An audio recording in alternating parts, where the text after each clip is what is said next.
T'arrive-t-il souvent après un devoir de te poser la question, mais pourquoi je ne me souviens pas? Je savais faire les exercices hier, hier je connaissais mon cours, hier je connaissais ma leçon, et pourtant aujourd'hui j'ai été incapable de ressortir les différentes méthodes, les différentes définitions.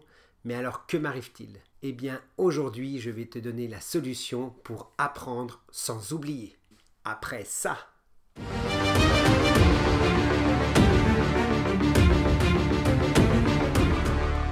bonjour les amis, bienvenue sur la Réussite Académie. Aujourd'hui, je vais aborder le thème de apprendre sans oublier. Est-ce possible? Quelle méthode utilisent nos étudiants, nos élèves pour apprendre? La relecture, où ils reprennent leurs cours.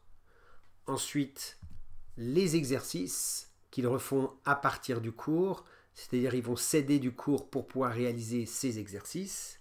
Mais une chose essentielle a été oubliée, c'est que comprendre ne veut pas dire retenir. Si je vous parle de 10 objets, eh bien, vous serez capable de comprendre ce que veulent dire ces objets ou ces fruits. Donc, par exemple, un tournevis, un vélo, là, ça ne pose aucune difficulté de compréhension. Par contre, êtes-vous capable de retenir? Malgré tout, si nos élèves lisent, comprennent, apprennent, font leurs exercices, eh bien cela ne suffit pas.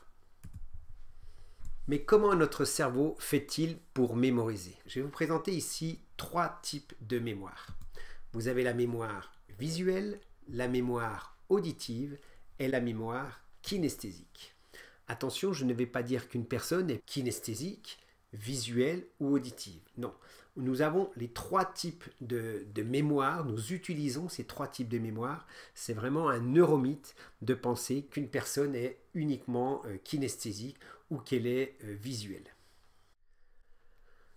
La mémoire kinesthésique, on arrive à mémoriser par le toucher, par l'expérimentation. On a besoin de comprendre les choses et de ressentir l'information. Les outils possibles pour utiliser cette mémoire kinesthésique sont de mettre du sens sur ce qui est étudié, d'écouter et besoin de faire des liens entre le cours et les événements.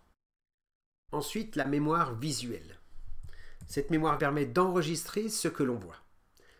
Mémoriser à l'aide du concret et elle est peu efficace avec les cours magistraux. Les outils possibles pour utiliser la mémoire visuelle sont le surlignage, le soulignage des mots-clés dans un cours, les résumés de cours ou les synthèses, je redévelopperai cette partie-là, donc synthèse, les cartes mentales, le sketchnoting. Vous avez également des dessins et des schémas qui vont aider et tout ce qui est cours écrit de sa propre main. Ça permet également de développer cette mémoire visuelle, mais également la mémoire visuelle fonctionne très bien lorsque le cours est bien écrit, est clair et lorsqu'il est aéré.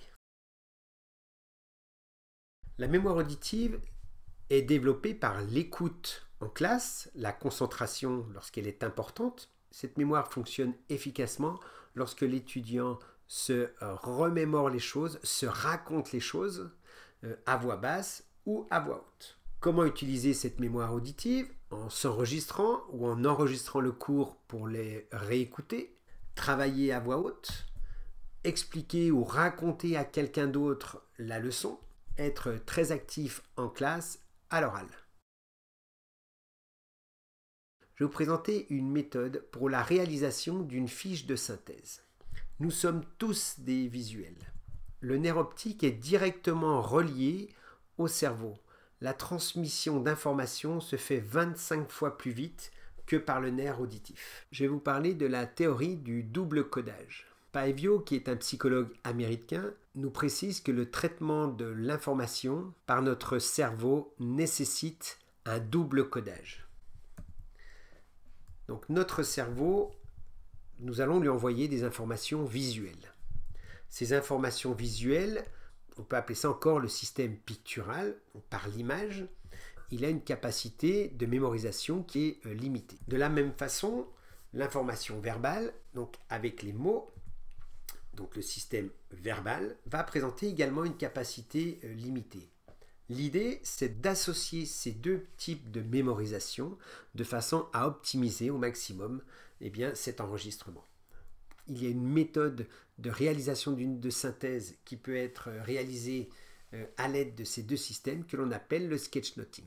Je ne vais pas vous présenter la méthode pour réaliser une synthèse sous la forme d'un sketchnote, ceci fera l'objet d'une prochaine vidéo.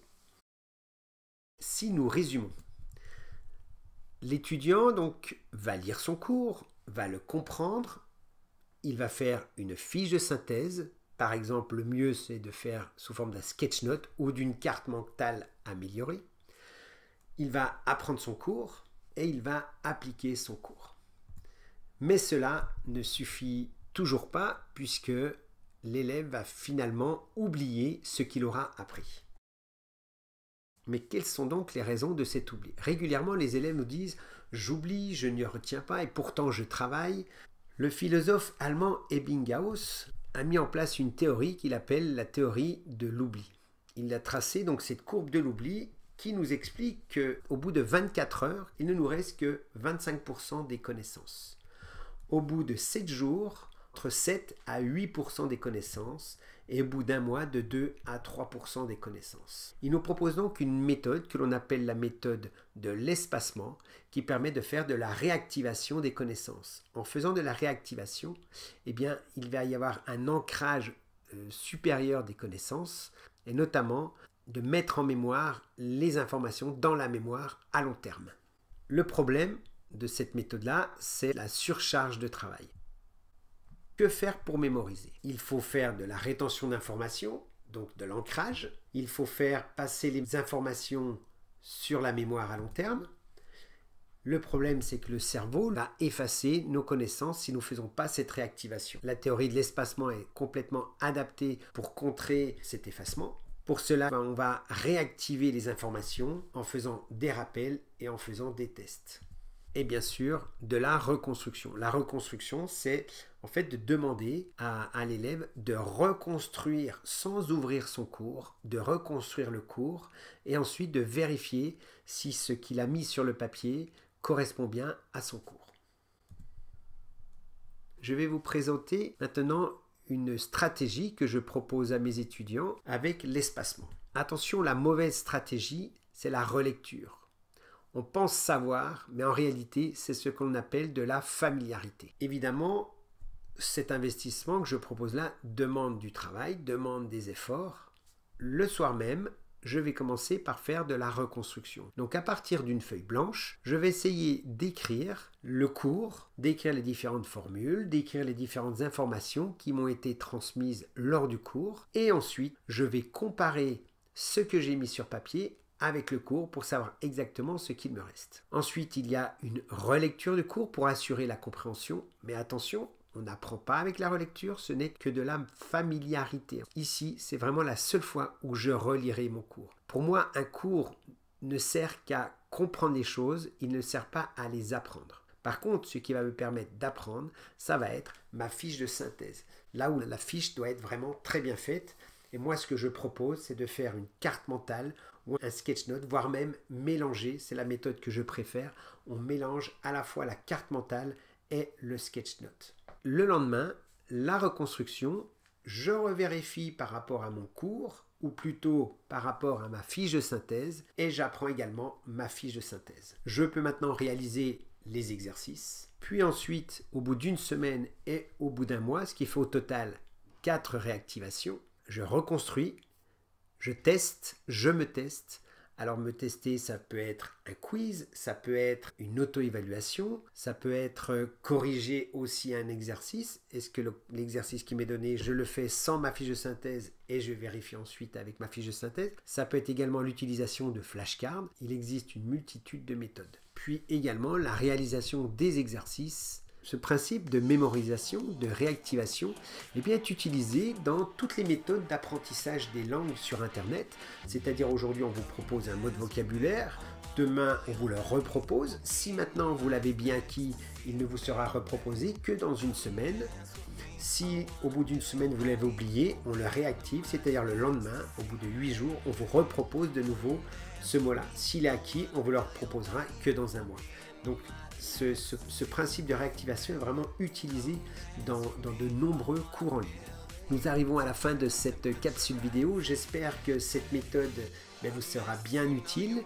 N'hésitez pas à mettre un pouce vers le haut si cette vidéo vous a plu et n'hésitez pas à me poser des questions. Plus vous allez appliquer cette méthode, plus vous allez être capable de mémoriser et plus vous allez prendre de plaisir à faire vos études, à apprendre. Alors restez motivés et à bientôt sur la Réussite Académie.